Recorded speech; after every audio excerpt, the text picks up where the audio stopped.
Dunia inayo maajabu mengi.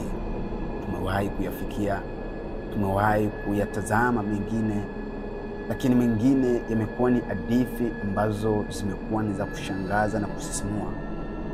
Inawezekana uliwahi kulisikia hili kwamba duniani wawili, ila ulikuwa hujaelewa nini maana yake. Ninaitwa Genius Amon, nikitokea katika studio za Empire Studios. Ninakufikishia taarifa hii.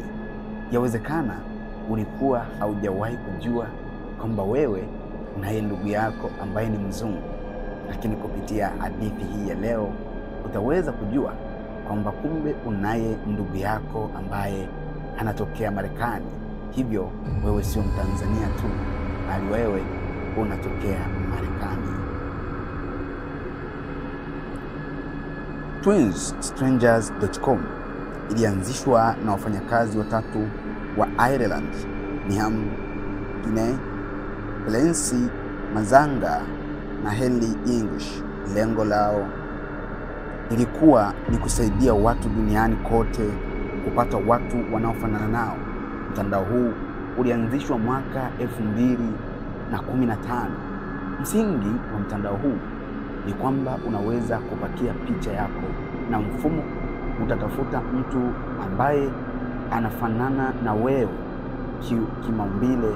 Ingawa walikuwa na lengo la kusaidia watu kupata marafiki wapya, wamekuwa maarufu zaidi kutokana na hadithi nyingi za watu ambao wamekutana na ndugu zao wa kuzaliwa bila kujua. Kwa sasa tovuti hii inatoa huduma ya kuunganisha watu wanaofanana na vipengele vya kijamii kama vile kuwasaidia au kuwasiliana na kubadilishana uzoefu.